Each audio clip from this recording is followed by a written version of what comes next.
आज की जो हमारी क्लास रहेगी बीपीएससी 102 के हम लोग पहले चैप्टर को पढ़ने जा रहे हैं जो आपके लिए काफी इंपॉर्टेंट हो सकता है। तो देखिएगा, पहला हमारा जो चैप्टर रहेगा संविधान निर्माण। ठीक है, इस चैप्टर से आपको एग्जाम में क्वेश्चन जरूर देखने को मिलेगा ही मिलेगा। ठीक है, और 20 नंबर का एक क्वेश्चन आता ही आता है पहले चैप्टर में से कि भाई भारत का जो संविधान है उसका निर्माण कैसे किया गया, या भारत का संविधान किस प्रकार से बना है, या उसमें कौन कौन से चीजों की महत्वपूर्ण भूमिका रही है, जिसमें हम लोग बात करेंगे भारतीय संविधान की उत्पत्ति जो हुई है 1858 से 1935 तक, जो भी अंग्रेजों की तरफ से जो भी नियम बने, जो भी कानून बने, ठीक है, या भारत शासन अधिनियम 1935 में जो आया था कि अंग्रेजों ने भारत में शासन करने के लिए एक पूरा कानून बनाया था, उसके आधार पर भारत में भारतीय संविधान को बनाया गया। ठीक है, और दूसरा अगर हम लोग बात करेंगे कि संविधान सभा का जो गठन किया गया है भारत में, वो किस प्रकार से संविधान सभा का भारत में गठन हुआ। अगर हम संविधान सभा की अगर हम लोग बात करें तो जैसे क्रिप्स मिशन, कैबिनेट मिशन और संविधान सभा का चुनाव, ये इंपॉर्टेंट हो सकता है। जैसे मैंने क्रिप्स मिशन बोला, कैबिनेट मिशन बोला, शायद ये हो सकता है आपके 10 नंबर में आपके एग्जाम में पूछा जा सकता है। तो चलिए इसको स्टार्ट करते हैं। तो देखिएगा, भारतीय संविधान की उत्पत्ति जो कह रहे हैं 1858 से लेकर के, क्योंकि एक चीज मैं बता दूं, 1858 में क्या होता है, एक बड़ी आप सबको पता कि यानी 1858 में अगर आप देखोगे तो वहीं से भारत में ब्रिटेन की संसद भारत के नियम कानून बनाती थी। क्या यानी ब्रिटेन की जो पार्लियामेंट है वो भारत के लिए नियम कानूनों बनाने का काम करती थी। और 1935 में भारत शासन अधिनियम एक आया था, 1935 में एक कानून बना था जिसमें बहुत सारे नियम कानून भारत में बने थे। तो उसमें वहीं से कह सकते हैं भारतीय संविधान की उत्पत्ति हुई है, वहीं से उसका ओरिजिन हुआ है, यानी शुरुआत हुई है। देखिएगा, भारत के संविधान में सभी नागरिकों को लोकतांत्रिक प्रावधान मौजूद हैं। ये प्रावधान उन्हें भी दिए गए जो भारत के नागरिक नहीं है। यानी अगर हम लोग बात करें भारत का जो संविधान है, वो ऐसे बहुत सारे अधिकार हैं जो भारतीय लोगों को तो मिला है, यानी जो भारत का नागरिक है उसको तो मिला है, लेकिन ऐसे लोग जो भारत के नागरिक नहीं हैं, यानी भारत के सिटीजन नहीं हैं, उनको भी वो राइट्स मिले हुए, यानी वो उनको भी ये अधिकार मिला। इन अधिकारों की पूर्ति के लिए विधायी संस्थाएं हैं।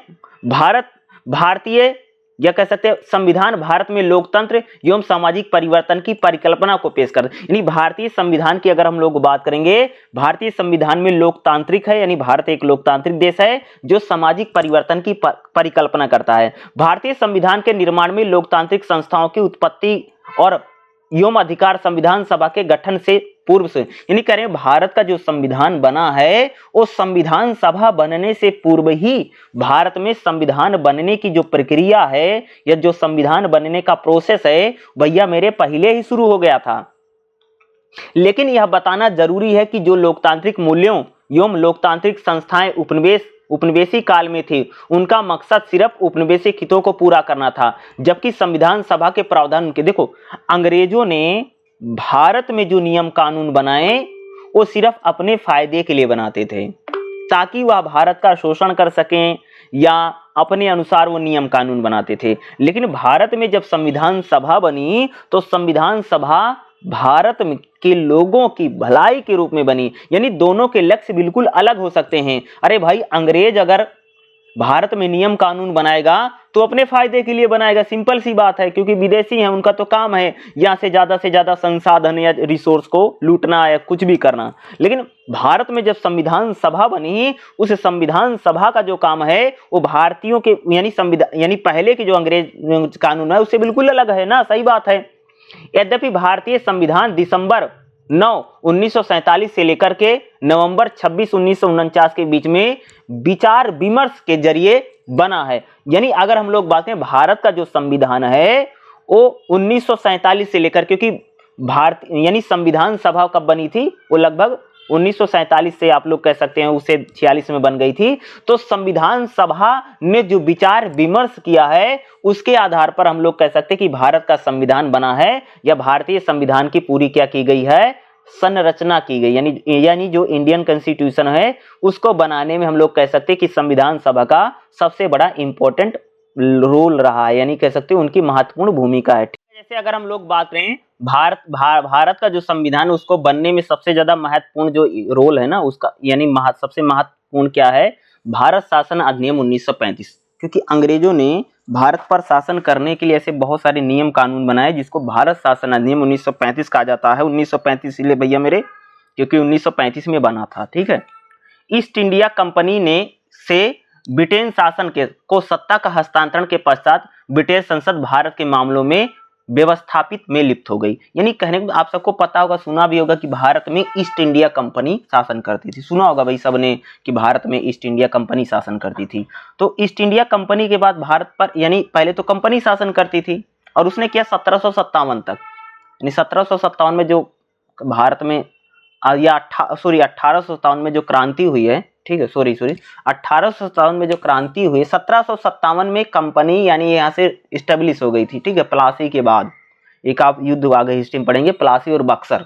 प्लासी और बक्सर के बाद यहाँ पर कंपनी पूरी तरह स्थापित हो जाती है। लगभग 100 वर्षों तक उसने शासन किया। 1857 में यहाँ पर एक क्रांति हुई जिसे आप प्रथम स्वतंत्रता संग्राम या विद्रोह इस टाइप से आप सबने इतिहास में पढ़ा होगा। तो भाई भारत में जब प्रथम स्वतंत्रता संग्राम या विद्रोह हुआ, 1857 की जो क्रांति हुई, तो उस 1857 की क्रांति के बाद क्या हुआ कि कंपनी के शासन को समाप्त कर दिए, यानी अब ईस्ट इंडिया कंपनी शासन नहीं करेगी बल्कि भारत पर ब्रिटेन की महारानी का शासन होगा। यानी अब क्या हो गया कि ईस्ट इंडिया कंपनी की जगह डायरेक्ट ब्रिटेन की जो महारानी उनका शासन, यानी ब्रिटेन की संसद भारत के लिए नियम कानूनों का बनाने लग गई, ठीक है। इस उद्देश्य को पूरा करने के लिए 1885 से 1935 तक उपनिवेशिक शासन द्वारा कई प्रकार के शासन अधिनियम लागू हुए। भैया कहने का मतलब है कि 1857 में क्रांति होती है, तो 1857 से लेकर के 1935 तक आने तक अंग्रेजों की संसद ने भारत पर बहुत सारे नियम कानून बनाए, बहुत सारे नियम कि भारत में कैसे शासन चलेगा, कैसे प्रशासन चलेगा, कैसे चीजें चलेंगी, इसके लिए उन्होंने बहुत सारे नियम कानून बनाए। उसी में एक है भारत शासन अधिनियम 1935, जिसमें बहुत सारे कानून थे और भारत में एक प्रकार से चीजें थी। तो भारत शासन अधिनियम जो 1935 बना है, तो भारत का जब संविधान बन रहा था या संविधान जो सभा थी, उस संविधान सभा ने भारत शासन अधिनियम 1935 जो अंग्रेजों ने बनाया हुआ था उससे बहुत सारी चीजें उसमें ली गई हैं। यानी भारत का जो कॉन्स्टिट्यूशन बना, भारत का जो संविधान बना, उसमें कह सकते हैं कि भारत शासन अधिनियम 1935 में, यानी जो अंग्रेज बनाए हुए थे भारत पर शासन करने के लिए, उसमें से बहुत सारी चीजों को भारतीय संविधान में शामिल किया गया है। यानी इससे बहुत सारी चीजें हम लोग यहाँ पर ली गई, ठीक है। यही बात कहा जा रहा है। दूसरा है कि नेहरू रिपोर्ट। नेहरू रिपोर्ट कौन है? जवाहरलाल नेहरू के फादर की हम लोग यहाँ पर बात करेंगे। उनका नाम है मोतीलाल नेहरू। क्योंकि भारत के लिए जब संविधान सभा की बात आई, भारत में भाई अंग्रेज भारत को आजाद करें या भारत के लोगों की सरकार बने, इसको लेकर के अंग्रेजों की तरफ से कई बार संविधान सभा बनेगी। यानी अंग्रेजों ने भारत के लिए संविधान सभा बनाई, या समय समय पर अंग्रेजों की यानी ब्रिटेन से बहुत सारे ऐसे ग्रुप आते थे, दल आते थे जो भारत में कानून कैसे बने इसका स्टडी करते थे। तो नेहरू रिपोर्ट क्या है? यानी जवाहरलाल नेहरू के जो फादर है मोतीलाल नेहरू ने या कांग्रेस के नेताओं ने एक ऐसा दस्तावेज तैयार किया गया था जिसमें बताया गया था कि भारत पर शासन किस प्रकार से किया जाए, कौन कौन से नियम, कौन कौन से कानून बनाए जाएं, उसी को बोला जाता भैया मेरे नेहरू रिपोर्ट। और जो नेहरू रिपोर्ट है उसको भी कह सकते कि जब भारत में संविधान सभा बनी तो उस संविधान सभा ने बहुत सारी चीजों को भारतीय संविधान में नेहरू रिपोर्ट से भी उन्होंने क्या किया, इसको शामिल किया। जो कि कह सकते हो कि नेहरू रिपोर्ट 1928 में तैयार, जब भारत में साइमन कमीशन आया है। आप सबने सुना होगा Simon commission go back, Simon commission go back. क्योंकि साइमन कमीशन जो है, कमीशन मतलब समझते हो, कमीशन एक प्रकार की जो भारत में कानून कैसे बने इसकी स्टडी करने आया हुआ है। और उसमें उसका विरोध क्यों हो गया? क्योंकि उसमें सारे अंग्रेज थे, कोई भारतीय नहीं है। साइमन कमीशन के बारे में समझ रहे हो? अरे वही साइमन कमीशन जब आया था जिसके बारे में लाला लाजपत राय को लाठी मारी गई थी और जिसमें बहुत सारी चीजें हुई हैं, वही साइमन कमीशन है, ठीक है, जिसको हटाया गया। उसी साइमन कमीशन की बात करें तो उसी साइमन कमीशन के साथ भारत में जो भारत के लोग हैं या कांग्रेस जो है, क्योंकि 1885 में कांग्रेस बन चुकी है, भारतीय राष्ट्रीय कांग्रेस बन चुकी है, तो भारतीय राष्ट्रीय कांग्रेस में मोतीलाल नेहरू हैं जो जवाहरलाल नेहरू के फादर हैं, उन लोगों ने या कांग्रेस के लोगों ने एक रिपोर्ट बनाई जिसको बोला जाता है नेहरू रिपोर्ट। उस नेहरू रिपोर्ट से भी कह सकते हैं कि भारत के संविधान में, जब भारत का संविधान बना, जो संविधान सभा है उसने बहुत सारे प्रावधानों को कह सकते हैं कि नेहरू रिपोर्ट से भारतीय संविधान में शामिल किया है। ठीक है, अब हम लोग बात करें कि भारत में जो संविधान सभा बनी, देखो भाई भारत में आजादी को लेकर के या आजादी को लेकर के अगर हम लोग बात करें, महात्मा गांधी के आंदोलन चल रहे हैं, भारत में क्रांतिकारी घटनाएं घट रही थी, और एक प्रकार से आप लोग कह सकते हो कि सेकंड वर्ल्ड वार बड़े पीक पर चल रहा था, और सेकंड वर्ल्ड वार में कह सकते हो कि ब्रिटेन की माली हालत बहुत खराब है, यानी आर्थिक स्थिति ब्रिटेन की बहुत खराब है। ठीक है, और वो भारत पर शासन नहीं कर सकते थे या उनकी स्थिति में नहीं था कि वो भारत को रूल कर सकें।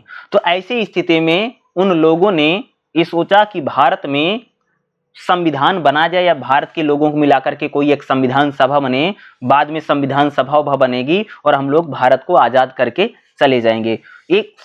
सबसे पहले उन्होंने जो बनाया वो बनाया क्रिप्स मिशन। क्रिप्स एक आदमी का नाम है, ठीक है, यानी 3 लोग उसमें शामिल हुए थे। क्रिप्स मिशन क्या है, देखो प्रारंभ में औपनिवेशिक शासकों ने भारत के संविधान के निर्माण की मांग को ठुकरा दिया। भारत के लोग बार बार मांग कर रहे थे कि भैया संविधान सभा बनाओ, संविधान सभा बनाओ, भारत के लिए संविधान बने, तो और अंग्रेजों ने इसको मना कर दिया। लेकिन परिस्थिति कब बदली, जब सेकंड वर्ल्ड वार हुआ। सेकंड वर्ल्ड वार में ब्रिटेन की हालत खराब हो गई, क्योंकि सेकंड वर्ल्ड वार में कह सकते हो कि ब्रिटेन की आर्थिक स्थिति बहुत खराब हो गई। रीजन था सेकंड वर्ल्ड वार में जर्मनी के साथ जो युद्ध हो रहा था, और खासतौर से द्वितीय विश्व युद्ध हो गया। उस द्वितीय विश्व युद्ध में ब्रिटेन सरकार पूरी तरह से हिल गई और कह सकती कि भारत को आजाद करे या भारत में संविधान बने। उस समय भारत में महात्मा गांधी का उसी समय आप सबने आंदोलन पड़ा, 1942 में वो भारत छोड़ो आंदोलन चल रहा था। तो उसी समय कह सकते हो कि भारत में अंग्रेजों की सरकार भारत में संविधान निर्माण के लिए मजबूर हो गई, और 1942 में ब्रिटेन सरकार ने एक कैबिनेट सदस्य भेजा जिसमें एक आदमी था सर स्टैफोर्ड क्रिप्स, उन्होंने भेजा। वह एक ड्राफ्ट तैयार करने आए थे, यानी एक दस्तावेज तैयार करने आए थे जिसमें भारत के संविधान के गठन की बात, यानी भारत में संविधान सभा बने, वही क्रिप्स आए थे। यह प्रस्ताव द्वितीय विश्व युद्ध की समाप्ति के बाद लागू किया जाना चाहिए था, लेकिन उसके लिए मुस्लिम लीग और कांग्रेस की सहमति आवश्यक थी।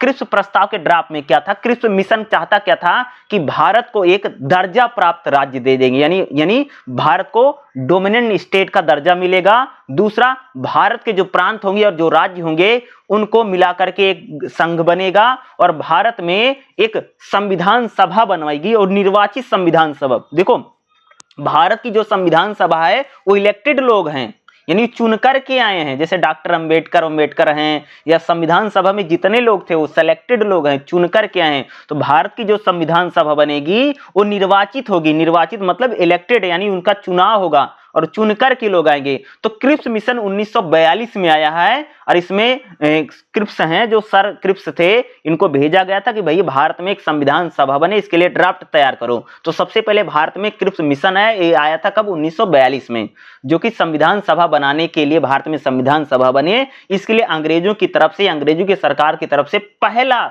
कोई स्टेप लिया गया था। दूसरा हम बात करेंगे कैबिनेट मिशन। क्रिप्स मिशन के बाद भारत में कैबिनेट मिशन आया, जो खास तौर से पक्का हो गया कि भारत में अब संविधान सभा बनेगी। ब्रिटिश सरकार ने भारतीय राष्ट्रीय कांग्रेस और मुस्लिम लीग के बीच, भारतीय राष्ट्रीय कांग्रेस और जो मुस्लिम लीग है उसके बीच में जो मतभेद हैं उसको दूर करने के लिए कई सारे प्रयास किए, लेकिन सारे असफल रहे।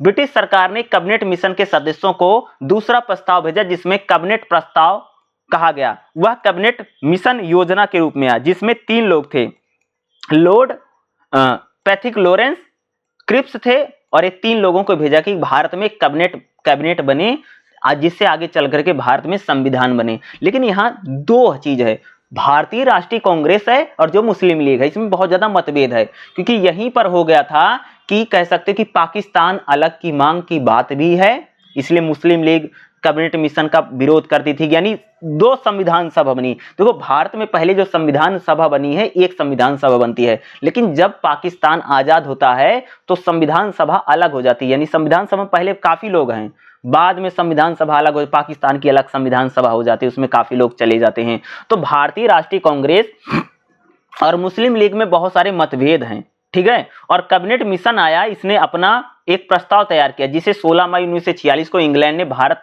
के समान तैयार किया। कैबिनेट मिशन ने क्या बोला भैया कि इन्होंने क्या कि ब्रिटिश इंडिया और राज्य को मिलाकर के भारत का एक संघ होगा, यानी भारत यानी जो ब्रिटिश इंडिया है यानी अंग्रेजों के जो है, और राज्य क्या है, देखो भारत में उस समय अगर हम लोग बात करेंगे तो ऐसे कई सारे इलाके थे जहां पर अंग्रेज शासन करते थे, और ऐसे कई सारे इलाके थे जहां पर हमारी देसी रियासतें शासन करती थी, यानी जहां पर रजवाड़े थे। जब भारत गुलाम है तो उस समय ऐसा नहीं है कि हर जगह पर अंग्रेज शासन करता है, जहां पर अंग्रेजों का शासन है उसको बोलते थे ब्रिटिश इंडिया, और राज्यों को मिलाकर के, यानी राज्य मतलब कौन, यानी जहां पर रजवाड़े थे, राजा महाराजा जहां पर शासन करते थे, इनको मिलाकर के भारत में एक संघ बनेगा, एक देश बनेगा, ऐसा प्रस्ताव है, जिसके पास रक्षा, विदेशी मामले और संचार ये सारे विषय होंगे, यानी वो रक्षा यानी डिफेंस का, विदेशी मामले और संचार के सारे अधिकार किसके पास होंगे, संघ के पास है। यानी ब्रिटिश इंडिया और भारतीय जो रजवाड़े उनको मिलाकर के हमें बनाने का एक प्रस्ताव किसकी तरफ से है, ये अंग्रेजों की तरफ से प्रस्ताव गया था, ठीक है। बाद में कह सकते हैं इसको बाकी अपशिष्ट अधिकार प्रांतों और राज्यों के पास होंगे, यानी बाकी अदर जो अधिकार होंगे वो राज्यों को मिल जाएगा और खासतौर से ब्रिटिश को मिल जाएगा। संघ के पास कार्य प्रक्रिया एवं विधायिका होनी चाहिए, इसमें प्रांत और राज्यों के बीच प्रतिनिधि होनी चाहिए। इसको लेकर के कह सकते हैं कि भारत में जो कैबिनेट मिशन आया है कि भाई भारत में एक संविधान सभा बने और भारत में एक प्रकार से शासन कैसे होगा, भारत में सत्ता कैसे चलेगी और पावर ट्रांसफर कैसे होगा, इसको लेकर के कैबिनेट मिशन आया। फिर है संविधान सभा का चुनाव होता है, जिसे मैंने संविधान सभा, मैंने आपको बताया ना संविधान सभा में सभी लोग इलेक्टेड हैं, जीत करके आए हुए हैं। देखो कैबिनेट मिशन के प्रस्ताव के अनुसार संविधान सभा की चुनाव कराए गए।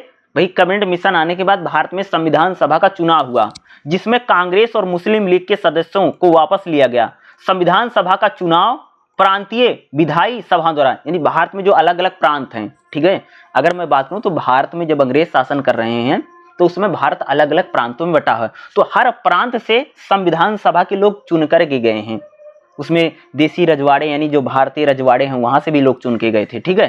कांग्रेस और मुस्लिम लीग के बीच कैबिनेट मिशन के समूह खंड के ऊपर विवाद है। ब्रिटिश सरकार ने इसमें दखल देकर के स्थिति को स्पष्ट किया और मुस्लिम लीग के सही करके 6 दिसंबर 1944 को ब्रिटिश सरकार ने एक विवरण प्रस्तुत किया, जिसमें 2 विधान क्षेत्र और 2 विधान की संभावना उजागर किया, जिसके परिणाम स्वरूप भारत की संविधान सभा की पहली बैठक जो 9 दिसंबर 1946 को बुलाई गई, उसका मुस्लिम लीग ने बहिष्कार किया। इसने मुस्लिम लीग की उपस्थिति के बिना कार्य किया था। यानी मुस्लिम लीग बहिष्कार क्यों कर रही थी, क्योंकि वहां पर एक अलग देश की मांग वहां पर उठने लग गई थी, या अलग देश बने। तो कह सकते हैं कि भारत में जो संविधान सभा बनी उसके लिए बाकायदा प्रांतों में चुनाव हुए, लोग चुन करके गए, जीत करके गए, और भारत की जो संविधान सभा बनी उसका पहली जो मीटिंग हुई वो 9 दिसंबर 1946 को बुलाई गई। और एक कह सकते हैं कि भारत में संविधान सभा बनी जिसने क्या भारत के संविधान को बनाने में अपनी एक महत्वपूर्ण भूमिका निभाई है, ठीक है।